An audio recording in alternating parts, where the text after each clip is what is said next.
Welcome to Funky Junk Inspiration. My name is Christy. I'd love it if you'd subscribe to my channel, and don't forget to hit that bell to get notifications when I have a new video come up. Today's collaboration is called Christmas Town. Our hosts are Up All Night DIY and Shabby Meets Bling. Make sure you go check out their channels. All right, here, we're going to get started here. I'm showing you this little embellishment that I'm going to be putting on my project, and you can see I have a stencil there also. That's an essential stencil. If you go to their site and use the code FUNKYJUNK, all one word, you can save 10%. And I'm going to use this, sign from the Dollar Tree. It's, autumn, but we can use it for Christmas. Not a big deal. So I'm just going to take the jute out of there. We'll probably put it back in at the end, but we'll have to see. But the part on this stencil that I'm going to use is Believe in the Magic. And we're going to do a bow, and we're going to put that on there. I think it's going to be all kind of fun and cool right here. Okay, so I'm going to show you the ribbon that I'm going to use to make my bow right here. I really like that red that has the white along the edges. It's kind of fuzzy. I really like that. Now I'm also going to use salt wash. If you don't know what salt wash is, it's an additive you can add to your paint to add texture. It's supposed to look kind of like, it was, it's been like sitting at the beach, it's a chippy, chunky, it's a fun additive to add to your paint. I love using it. You can go to ilovesaltwash.com to purchase that, and I think they have it on Amazon too. So what I'm going to do here is I'm just going to take my green paint, I'm going to put a little bit in there, and then I'm just going to add a little bit of salt wash. Looks like I ran out of the other paint, so I'm just adding a little bit of salt wash in there. It's personal preference how much you put in there. It just kind of depends on how chunky you want it to be or how thin you want it to be. Now, ideally, whenever you use salt wash, you should do this step that I'm doing here and let this completely dry, possibly overnight or at least an hour or so. But we will hurry it along just for our video here. So I'm just kind of mixing it up, kind of getting it the texture that I want. I like it to be like the texture of brownie mix. It's kind of thick. Not thin like cake mix. Now I'm just going to take this craft stick right here, and you can, well, actually I changed my mind. I ended up using a chippy brush. You can use that. You can use the craft sticks. You could make shapes, like swirls, all different kinds of things. Salt wash is a lot of fun to work with. So I'm just going to cut the end of that off because I don't want to waste the stir. And now we're going to get us some red paint out. And again, do the same thing with the salt wash.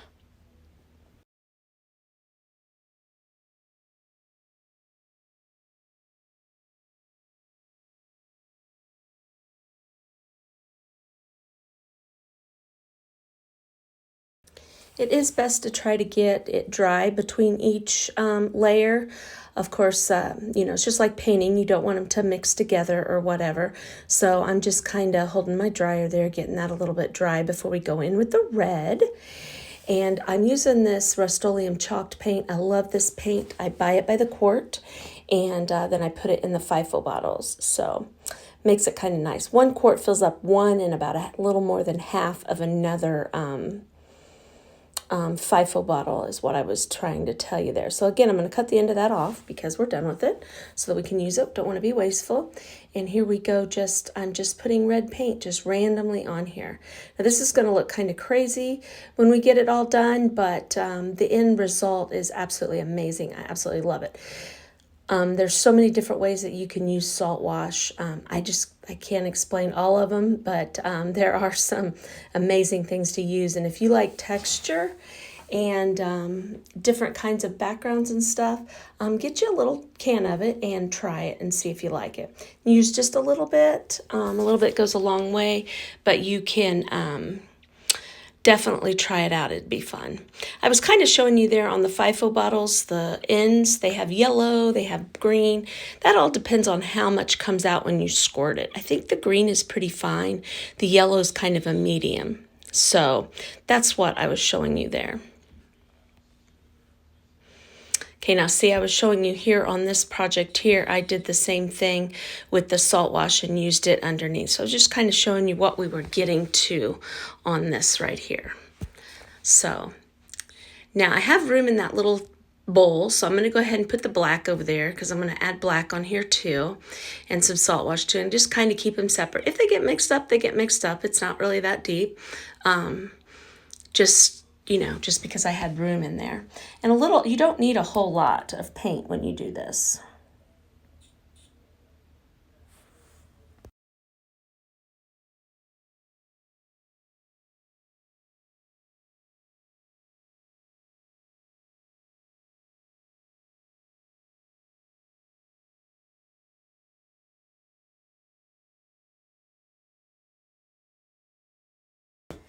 And here we go with the black, and I'm just going to use the same chippy brush that I've been using. You can go in, and a lot of times what I'll do is, like, the green is kind of getting buried in there. Sometimes what I'll do is I'll dry the whole thing, then go back over it with green, and then go back over it. Well, right there, I'm doing that right here. Go back over it with a little bit of the red, just to, so that it's layered, you know, so that you have all the different paint colors on the layering there. So, but we're going to need to get that kind of dry, and I'm going to dry that right here, and we'll listen to some music while I dry that.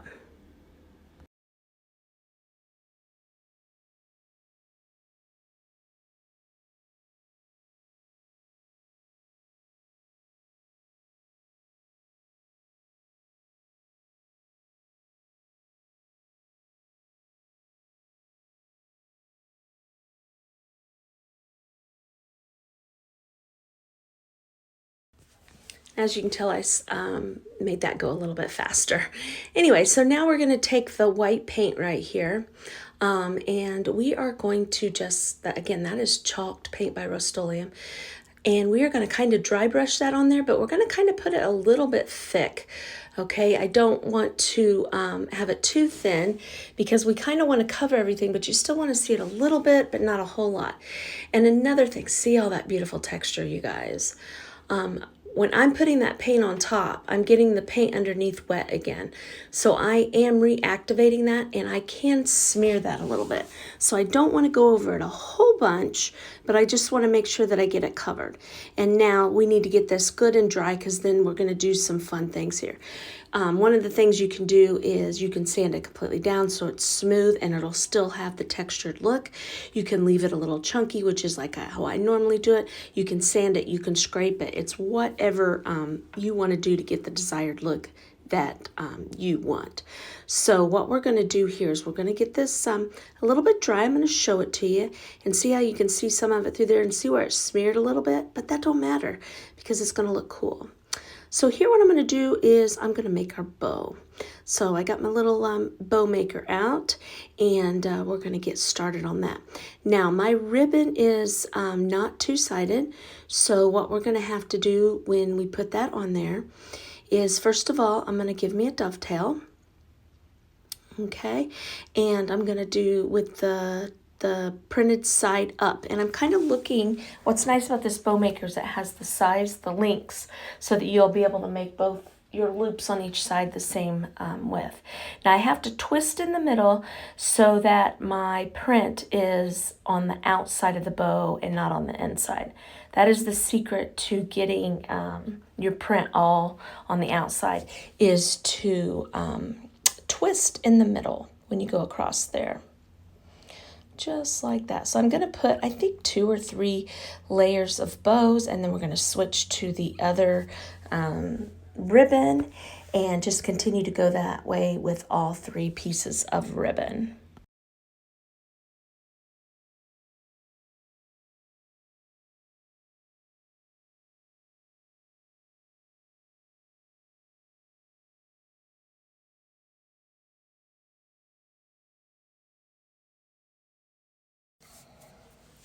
Okay, now here I realized I forgot to put my wire on the bottom, but that's okay. We're just going to get the wire out, and I usually do about 18 inches of of wire. And what I do is I fold it in half. I learned this from Heart's Desire, Lisa from there. She makes wonderful bows. And what I do is I fold it in half and make a loop, and then I stick the two loose pieces in the end of the loop. That way I can pull it nice and tight. And when you use wire, you can be kind of rough with your ribbon to get it all fluffy and stuff like that. So then what I did was I split the two ends, went around, and then twisted the ribbon, not the wire, twisted the ribbon into the wire, and then that made it kind of tight. Now I'm going to put this on my little fluff board here, and I made this, and I just kind of hooked the bow on there, and then I just start moving things around. Now in hindsight, when I did my ribbon, when I looped my ribbon, I should have kept making it a little bit smaller rather than the same length. I kind of made it all the same length, so I've got some really large loops here, whereas if I'd have made them smaller as I went, it would have kind of made the bow a little fluffier, and you would have seen each one out there instead of having all those really long pieces out there. But it's okay, it's wire ribbon, and it'll work. So anyway, so there is our bow on our little fluff board. Okay, so we're going to go back to our project, and what I'm going to do here is I'm going to get my scraper out, and I am just going to scrape across this. I'm not scraping it hard. I'm just kind of hitting stuff on top until I get the desired look that I like. And I love how this looks because you can see all the colors coming through. You can see the red, you can see the black, you can see the green, and see how it just kind of looks all just a yummy background. I love making backgrounds. That's one of my favorite things to do. I'm just kind of getting my crumbs out of the way. And now we're going to get ready to stencil. Now you always hear me say when we're stenciling, we need to make sure our project is completely flat. Obviously this has texture. It's not completely flat, but that's okay. We just need to know that, and we need to be careful. But what also is nice about it having the textured background is if you have a little bit of bleed through, it's not going to be real noticeable or anything because you have all that texture and you have all those fun colors in there. So I'm just going to take the black and use my stencil brush, put some paint on it, offload, offload, offload. You want the paint up in the bristles, not sitting on the end. I'm going to take a paper towel, make sure I don't have blobs of paint on there. And here we go with our stenciling. And I'm just going to go over it. I'm not going to try to get every nook and cranny because this is supposed to look like you've had it for a little while. Like maybe you had this sign and it was hanging on your door down at the beach or whatever, and it's just kind of gotten, chunky and old. So now I'm just trying to figure out how I want to use that little embellishment on there. We're going to get our bow off of our bow thing right here, and we're going to start working on getting everything put together on this project. So just going to try to decide exactly where I want to put stuff and all that kind of stuff. But see how I made those loops are just a little bit too long. I should have done them a little shorter, but that's okay. It's fine. So I'm just going to use some hot glue right here, and I'm just going to put some hot glue on there. Now remember, if you put this on your front door and it has direct sunlight to it, that hot glue could activate and this bow fall off. So be mindful of that, to where if you are going to put it on your front door and it is going to be in the direct sunlight, you might want to use like E6000 or Stick Fast, or even put a hole and run the wires through so that you can kind of tie it on the back. So there, I just cut the end of the wires off. So now I'm just going to try to figure out what and how I'm going to use this here. So I think I'm going to cut the little bells off, and I think I'm going to glue them up there and just kind of let them hang down is what I'm going to do. And then we'll save that star possibly for another project. But let's see what we're going to do. Grabbing a little craft stick here so that I have something to put those on. And then it'll have something that will adhere to the project up underneath there. So see, I'm kind of smashing them in to hold them together. And then we will put the glue on that and stick it up underneath our bow right there. Oh, I think that's going to be really cute. Just like that. So here is a close-up of our project. You could see all that yummy goodness of the texture and everything in the background. I absolutely love how this came out. It has to be one of my favorite techniques that I use for backgrounds when I'm doing my stenciling and stuff like that. I also want to thank the hosts again for the playlist today. Make sure you watch everybody and comment and like on their videos. And again, I'm Funky Junk Inspiration. Please subscribe to my channel and don't forget to hit the bell to get notifications.